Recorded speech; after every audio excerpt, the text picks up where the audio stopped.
Sir अभी कोई ऐसा सेक्टर है, कोई ऐसी थीम है जो आपको अच्छी लग रही हो, जिन पे आपको लगता है कि ध्यान देना चाहिए, या फिर वहाँ पे वैल्यूएशन जहाँ पे अच्छे शेयर हैं वहाँ ढूंढने चाहिए? अलग अलग थीम चली, कैपिटल मार्केट की के शेयर्स बहुत चले, ग्रो चल गया, नए शेयर आ करके, सम्मान कैपिटल में अच्छा मोमेंटम आ गया, बीएससी चल गया, सीडीएसएल चल गया। इस तरीके से कौन सा मतलब सेक्टर आपको लग रहा है कि जहाँ पे अगली रैली जो है वो वहाँ पे देखने को मिल सकती है? तो सर इसमें ऐसा है कि मैंने अभी एक फॉर्मूला निकाला, एक एक्रोनिम निकाला है, जिसको बोलते हैं फॉर्मूला नहीं, एक्रोनिम निकाला है, जिसको मैंने नाम दिया है राइज, RISE। तो मेरे को ये शेयर्स अच्छे लगते हैं। एक तो R stands for renewable energy, तो मेरा उनमें इन्वेस्टमेंट भी है रिन्यूएबल एनर्जी के अंदर में। एक अनलिस्टेड कंपनी भी है और दो तीन लिस्टेड कंपनियों में। तो मेरे को रिन्यूएबल एनर्जी के शेयर्स मेरे को बहुत अच्छा लगता है, मेरे को लगता है इनका फ्यूचर ब्राइट है। लेकिन इनमें ध्यान रखना चाहिए इनके अंदर में कि इनके अंदर में कंपटीशन आ सकता है, क्योंकि बहुत तेजी से बहुत लोग अपनी कैपेसिटी को बढ़ा रहे हैं। तो हर समय मार्केट कभी भी 100% निश्चितता की स्थिति में नहीं रहता है, अनिश्चितता हमेशा मार्केट में रहती है, ये इन्वेस्टर को समझना चाहिए। इसीलिए मैं बोलता हूं अगर आप खुद नहीं गाड़ी चला सकते तो ड्राइवर रख ले, इसका मतलब म्यूचुअल फंड में इन्वेस्ट करें। और ये सब लोगों की बातों में ना जाए, उसमें कुछ नहीं बनता है, कम पैसा बनता है, परसेंटेज वाइज नहीं बनता है, ये सब बकवास की बातों में ना जाए। अगर आपको गाड़ी चलानी नहीं आती है और आपको गाड़ी चलानी ही है तो सर आपको ड्राइवर रखना ही पड़ेगा। चाहे ड्राइवर भी आपका एक्सीडेंट कर सकता है, लेकिन आप तो बुरा एक्सीडेंट कर दोगे कि आपको चलानी नहीं आती है, वो कम से कम कुछ सेफ कम ग्रेविटी वाला एक्सीडेंट करेगा, ये जरूर समझ के चले। तो और दूसरा आपके पास कोई रास्ता नहीं है। तो rise stands for renewable energy, और आई जो है वो सर इंफ्रास्ट्रक्चर का है कि किसी भी कंट्री का विकास बिना इंफ्रास्ट्रक्चर के नहीं हो सकता है। हम इंफ्रास्ट्रक्चर में भी बहुत पीछे हैं। एक इंफ्रास्ट्रक्चर की बहुत बड़ी तेजी आई थी 2003 से लेकर 2008 तक, और इंफ्रास्ट्रक्चर के शेयर 20, 30, 50, 100 गुना हुए थे सर। उसके बाद में वो साइकिल खराब हो गया और कंपनियां बहुत सारी, कंपटीशन भी खूब आ गया, छोटी छोटी कंपनियां भी बहुत आ गई। अब सब मिटा गई हैं, सब खत्म हो गई है, बंद हो गई है, डिफॉल्ट हो गई है, कुछ बची है सब एनसीएलटी में। 70-80% कंपनियां छोटी वाली एनसीएलटी में चली गई थी, अभी सब उससे निकल कर आई है, 10-15 कंपनियां बची है इंडिया के अंदर में। मेरे को लगता है कि उनका भविष्य अच्छा है, अभी वो अच्छे वैल्यूएशन पे काम कर रहे हैं, कंपटीशन भी कम है, काम करने वाले भी कम है। तो एक उनमें ऐसी कंपनी ढूंढनी चाहिए। इंफ्रास्ट्रक्चर में सब तरह की कंपनी आती है सर, जो डैम बनाती है, ब्रिजेस बनाती है, समझिए इस तरह की। एक वो मेरे को अच्छा लगता है RI, और S stands for security sir, उसके अंदर में डिफेंस के शेयर्स भी अच्छे आ जाते हैं, और उसके अंदर में वो तो फिजिकल सिक्योरिटी हो गई। एक होता है डिजिटल सिक्योरिटी, जैसे साइबर सिक्योरिटी की कंपनियां, मेरे को वो भी अच्छी लगती है सर। लेकिन वो सस्ती नहीं है, तो वेट करना पड़ेगा, या आपको समझ के लेना पड़ेगा कि शायद ये महंगा ही रहेगा तो मैं महंगा खरीदूंगा, वो आपको अपने मन से समझौता करना पड़ेगा। और लास्ट का जो ई है वो उसका मतलब इमर्जिंग थीम होता है सर। उसके अंदर में समझिए वो डेटा सेंटर वाले आ जाते हैं, केबल वेबल वाले आते हैं, पावर वाले आ जाते हैं, और इन पावर एक्चुअली इंफ्रास्ट्रक्चर में आता है, जो मैं इंफ्रास्ट्रक्चर बोला उसमें पावर भी आता है सर। जी। और हाँ, तो और आर के अंदर में रिन्यूएबल मैंने लिखा, सोलर और हाइड्रोजन, और समझिए जो विंड होगा वो आर में आ गया, इंफ्रा में भी पावर भी आ गया। पावर की बहुत बड़ी डिमांड निकलने वाली है, पावर की शॉर्टेज होने वाली है, तो वो भी इंफ्रा में आ गया, जो पावर प्लांट बनाते हैं, करते हैं, जो मेंटेन करते हैं। तो लास्ट का ई जो मैंने बताया इमर्जिंग थिंग, वो डेटा सेंटर है, AI है। लेकिन इसके अंदर में अभी कोई बहुत कंपनियां अभी लिस्टेड नहीं है, तो मैंने है भी तो बहुत एक्सपेंसिव, इनको ध्यान में रखना चाहिए इन सेक्टर पे। कभी बाजार में गिरावट आती है, जोर से पैनिक आता है, उस समय लेना चाहिए सर। गिरावट में जो है अच्छे मौके यहाँ पर मिल सकते हैं, जो सर को पसंद आ रहे हैं। उसमें रिन्यूएबल एनर्जी सेक्टर है, बहुत सारे शेयरों पे काफ़ी सारी बातचीत हम लोग करते रहते हैं। इंफ्रास्ट्रक्चर अच्छा लग रहा है, इसके अलावा सिक्योरिटी में डिफेंस स्टॉक्स अच्छे लग रहे हैं, गिरावट में खरीदने की सलाह है। साइबर सिक्योरिटी से जुड़ी कंपनियाँ अच्छी हैं लेकिन महंगी हैं, थोड़ा कम हो जाएं उसके बाद जो है आप मौके देख सकते हैं। पावर सेक्टर में अच्छे मौके यहाँ पर दिखाई दे रहे हैं, और निश्चित रूप से जिस तरीके से हर साल तापमान बढ़ रहा है, यहाँ पर डिमांड अभी भी जो है। अच्छा सर, एक चीज़ बताइए, जैसे कि अब आपने पावर का जिक्र किया या कहीं पर भी अगर आप उत्तर दे सके तो, बहुत सारी हर साल तापमान बढ़ रहा है, डिमांड बढ़ रही है, लेकिन पावर सेक्टर के जो खासतौर से PSU स्टॉक चल नहीं रहे, तो फिर मतलब क्या प्राइवेट पे आपको लगता है कि फोकस ज़्यादा करना चाहिए? PSUs पे दबाव रहता है गवर्नमेंट का, इसलिए वो उतना अच्छा प्रदर्शन नहीं कर पाते। कुछ इसको लेकर के कुछ गुत्थी सुलझाएंगे क्या सर आप? सर मतलब ये बड़ा विस्मय का विषय है जो आपने विषय उठाया है, वो बड़ा विस्मय का विषय है सर। ये मैं भी कई बार सोचता हूँ। एक जैसे शेयर्स के नाम लेता हूँ आपको, मेरा उसमें इन्वेस्टमेंट नहीं है, ये मैं पहले बता देता हूँ। जैसे एनटीपीसी है जी, सर, ऐसी कंपनी इंडिया में बन नहीं सकती। आप ये वही समझ लीजिए, चलती नहीं सर NTPC शेयर जी। चलती नहीं, बल्कि गिरी हुई है ऊपर से 30-40% गिरा हुआ। अभी 220-25 का भाव अभी था थोड़े दिन पहले, अभी तो शायद कुछ या 200 या 325, मेरे को याद नहीं आता है। वो 20-30% तो अभी गिर गया। बिल्कुल। ऐसी कंपनी बन नहीं सकती है सर। और मेरा रिकमेंडेशन नहीं है, मेरे को लिया हुआ भी नहीं है, बता रहा हूँ, लेकिन मेरे रडार पे है। पावर ग्रिड कॉर्पोरेशन है सर, ऐसी नहीं सकती है। ग्रिड की शॉर्टेज होने वाली है, बोलते जितने जिस हिसाब से सोलर प्लांट आ रहे हैं, दूसरे प्लांट आएंगे, वो बिजली तो एक्चुअली ग्रिड में डालेंगे। और ये हर साल 25-26 करोड़ का एक कंपनी एक्सपेंशन करती है, लेकिन समहाउ लोगों का इन पर फेथ नहीं है सर। क्योंकि गवर्नमेंट का जो माने ऐसा है ना, जहाँ गवर्नमेंट वाली कंपनियां हम सभी जानते हैं, वहां पर बड़ा ब्यूरोक्रेसी चलती है सर। गवर्नमेंट की कंपनियों में डिसीजन लिए नहीं जाते हैं। ऐसे ऐसे डिसीजन जो इनको लेने पड़ेंगे 15 दिन के अंदर में, वो भी सर डिले हो जाते हैं। मैं कई बार जब मेरा कोई बातचीत पढ़ता, कोई इंटरव्यू पढ़ता हूँ, कोई बोलता, मैं सोचता हूँ कंट्री चलती कैसी है। तो कोई बात नहीं, उसको तो वो अपने हाथ में नहीं है। तो वो मेरे को भी इस बात का, मेरे को ऐसे लगता है कि इसका कब होगा। लेकिन अब इसका दूसरा बात ऐसा समझिए सर, इस बात को मैं अपनी बात को काटता हूँ।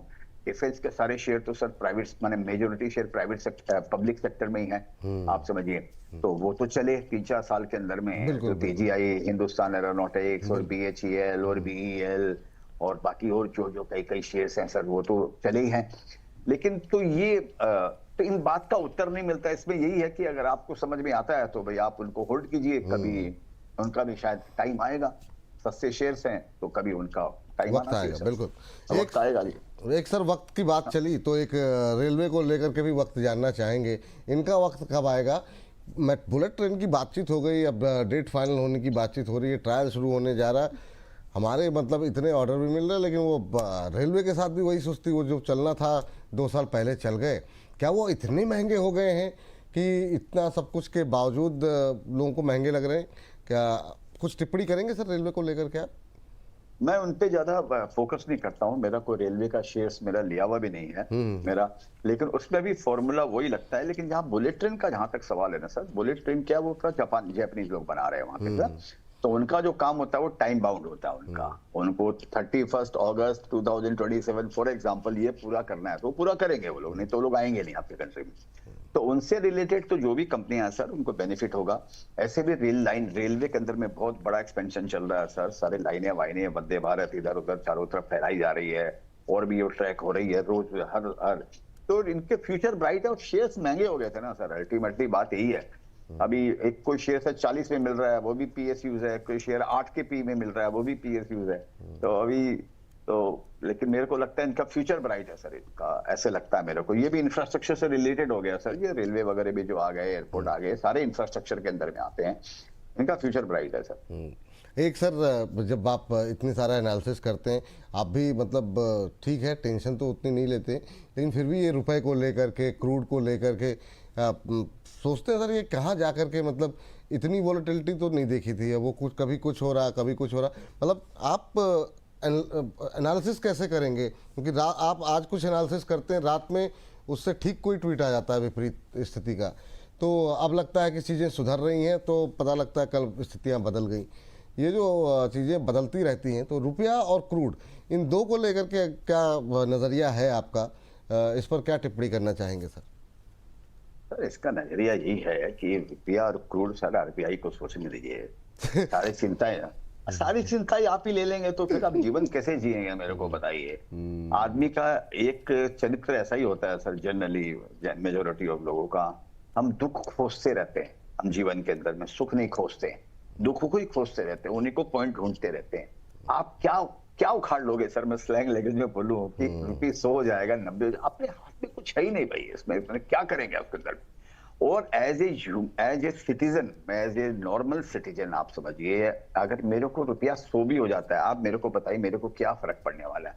अनटिल अनलेस मैं कोई विदेश की यात्रा में जाने वाला हूँ, ठीक है, मेरे को तो कोई फर्क नहीं पड़ रहा। हाँ, इन्फ्लेशन आएगा, जो इंपोर्ट हो रहे वो चीजें महंगी हो जाएंगी, होंगी तो होंगी सर, वो अपने हाथ में नहीं है। इतनी सारी चिंताएं लेकर क्यों हम शेयर बाजार के अंदर? आप मेरे को एक बात बताइए, एक दुकानदार जो बैठ के दुकान अपने चला रहा होगा, वो जूते ही बेच रहा होगा अपनी दुकान के अंदर, वो क्या रोज बैठ कर क्रूड का भाव देखता होगा क्या सर? ये क्रूड क्या हो गया, ये रुपी क्या हो गया? उसका भी तो कोई ना कोई केमिकल हो सकता है, अगर बैक में अगर जाएंगे तो उसका भी कहीं ना कुछ क्रूड पे इम्पैक्ट होगा, सारी चीजों का क्रूड पर इम्पैक्ट है। तो इन चीजों के उत्तर नहीं है, जो होता है होने दीजिए। उससे अपने को इसी बोल के मैंने बताया कि कंपनी का पास्ट देखिए कि सेहत अच्छी है, फ्यूचर में ग्रो करेगी क्या। तो फ्यूचर में ग्रो करने में जो कंपनी का पास्ट अच्छा है, ये छोटी मोटी ये क्रूड की जो प्रॉब्लम आएगी या रुपये की प्रॉब्लम आएगी, अगर उसका पास्ट बैलेंस शीट अच्छी है, उसको झेल के निकल जाएगा सर। 10 साल 12 साल पहले तो क्रूड $135 था, अगर आप देखा जाए तो समझिए। कंट्री चलती रहती है सर, ये सब चीजें बीच बीच में। अभी भी $115 था एक महीना 1.5 महीना पहले, अभी वापस 80 आ गया। और ये चलेगा, पूरी दुनिया सट्टे में लगी है सर, आप ये समझ लीजिए। पूरी दुनिया सट्टे में लगी है, कभी एल्यूमिनियम में सट्टा चल रहा है, कभी जिंक में, कभी इसमें, कभी उसमें कॉपर में, तो कभी रुपी में, और कभी क्रूड के। सोने चांदी में भी बहुत सट्टा चला सर। सोने चांदी में सोचिए 3-3 गुना साल सोना चांदी हो गए, 3 गुना 5 गुना भाई। सोलर में लग रही है, सोलर में 20 साल से लग रही है भाई, आज नया नहीं लगना चालू हुआ, आज नैरेटिव बेच रहे हो। तो जब नैरेटिव आने लग जाता ना सर, समझना चाहिए कि इसका बट्टादार होने वाला है एक बार इसका। इनका लॉन्ग टर्म फ्यूचर अच्छा है। बिल्कुल। हाँ, आपने एक बात अभी कही ना कि सब सट्टा कर रहे हैं सर, आपने मतलब शायद हमारे यहाँ बातचीत में या कहीं आपने बातचीत में इस बात का जिक्र किया था कि आपने भी सट्टे में बड़ा नुकसान किया। तो और आपने भी पहले जब करियर आपका शुरू हुआ तो कुछ एक सट्टे लगाए थे, तो उससे क्या कुछ सीखा आपने? वो जब अब चूँकि मुझे बताया गया कि आपके जाने का भी वक्त हो रहा, तो कुछ एक अपना अनुभव थोड़ा शेयर करते हुए जाएं सर। जो लोग अभी भी ट्रेडिंग करते हैं, या कुछ लोगों के बहुत अच्छे एक्सपीरियंस रहे होंगे, कुछ लोगों के खराब, आपका जो खराब एक्सपीरियंस रहा उससे क्या सीखा आपने? नहीं, मैं अभी जितनी भी बातें कर रहा हूँ, जो भी मैं आपको जो भी समझिए नए इन्वेस्टर्स को, स्मॉल इन्वेस्टर को, जो भी आपको सीख बोलिए या एक फ्रेंडली एडवाइस बोलिए, जो भी बोले, वो भुक्तभोगी जिसको बोलते हैं हिंदी के अंदर में, वो भुक्तभोगी आपके सामने ये बातें कर रहा है। ये सारी बातें मैंने कहीं देखी नहीं है, ये बस सारी बातें मैंने महसूस की है। तो और कुछ एक सट्टा नहीं किया, पूरा 10 साल मैंने मेरे जीवन का सट्टे के अंदर में लगाया, और 10 साल बाद भी 10,000 रुपया नहीं बचा मेरे पास में। तब मेरे को जाकर ये रियलाइज हुआ कि मेरी पूरी जिंदगी में क्या होता है ना सर, आपका कंपटीशन, हम बोलते हैं ना कि आपका कंपटीशन दूसरे से नहीं है, तीसरे से नहीं है, खुद अपने आप से है। मैं एक बात और बोलना चाहता हूँ सर, आपका कंपटीशन अपने आप के माने आपके ज्ञान से नहीं है, आपकी एज से भी है, आपकी उम्र से भी है आपका कंपटीशन। जो आपको आज करना है वो 20 साल में उसकी स्थिति बदल जाएगी, मेरा मतलब है बोलने का ये। तो क्या होता है, 10 साल करने के बाद जब मेरे को ये रियलाइज हुआ, 10,000 रुपया भी नहीं बचा पाया मैं, तो आया और गया, आया गया, रोज आया राम गया राम, यही चल रहा है। तो मतलब मैं कौन से धंधे में लगाऊं भाई, मेरे तो उम्र गुजर जाएगी ऐसे करते करते। तो इसका आप ग्रेविटी आप समझ लिए कि 10 साल में 10,000 रुपया नहीं बचा। तब मैंने फिर उसको अपने जीवन को थोड़ा अपनी समीक्षा की कि क्या किया मैंने, क्या नहीं किया, और ये रियलाइज किया कि शायद मेरे को इन्वेस्टमेंट करना चाहिए। तो क्या ना सर, लोग ठोकर खाकर ही सीखते हैं, ऐसे कोई नहीं सीखता जिंदगी के अंदर में, और अच्छी बात ही है। तो मैं ठोकरें इतनी खाई तो उससे थोड़ा ज्ञान हुआ कि हाँ भाई अपने को इन्वेस्टमेंट करने का। इन्वेस्टमेंट उल्टा सीधा हुआ तो ये समझ में आया, नहीं इन्वेस्टमेंट तो करना है लेकिन लॉन्ग टर्म इन्वेस्टमेंट करना है। फिर लॉन्ग टर्म इन्वेस्टमेंट करने में तो ये भी समझ में आ गया कि नहीं भी जो इतिहास वाली जो कंपनी है जो बहुत बड़ी है, वो कल बीमार पड़ सकती है, कुछ अचानक कुछ चेंज हो जाएगा, कल क्रूड में प्रॉब्लम आ जाएगी, रुपये में प्रॉब्लम आएगी, उसका 80% समझिए इंपोर्ट हो रहा है, उस कंपनी का प्रॉब्लम आ जाएगी।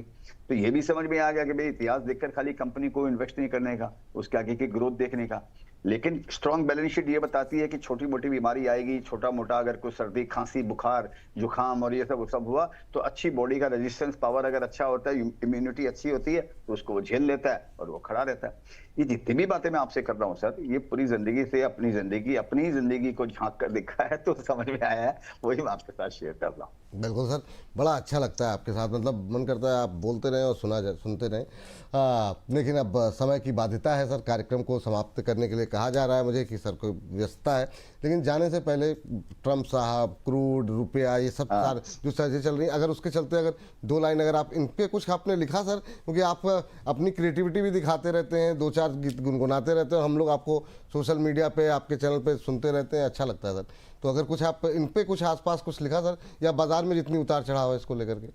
उसके सर मैंने ट्रम्प के लिए को लिखा था कि वो है कि उसका सेकंड अंतरा उसका ऐसा था कि मैंने लिखा कि अच्छा हुआ तुमने हमको उठाया, हमने भी सोई शक्ति को जगाया, अब हम नए रास्ते ढूंढ लेंगे, विकसित भारत का अब टाइम आया, 2047 तक जाकर भारत को नंबर 1 कंट्री बनाकर ही हम लेंगे सांस, ही हम लेंगे सांस, रचना है फिर इतिहास, रचना है फिर इतिहास। सर वो उसकी धुन थोड़ी सी मतलब अगर बता देते तो सब समझ में नहीं। आप इतने मतलब इतनी अच्छी आवाज़ है आपकी, हल्का सा बस एक लाइन दो लाइन अगर हो सके तो धन्यवाद करने से पहले सर। अच्छा, माँ सरस्वती माँ लक्ष्मी की कृपा आपके ऊपर बनी रहे, आप ऐसे ही आपके गले में ताजगी बनी रहे और आपका ज्ञान जो है लोगों को आपको तो लाभान्वित करे करे, हमारे तमाम दर्शकों को और जो जो लोग आपको सुन रहे हैं उनको लाभान्वित करें। बहुत बहुत शुक्रिया सर, बहुत बहुत धन्यवाद। हर बार की तरह एक ही रिक्वेस्ट रहेगी, जब भी समय हो थोड़ा समय दे दिया कीजिए, अच्छा लगता है बात करने में। बहुत बहुत धन्यवाद। चलिए।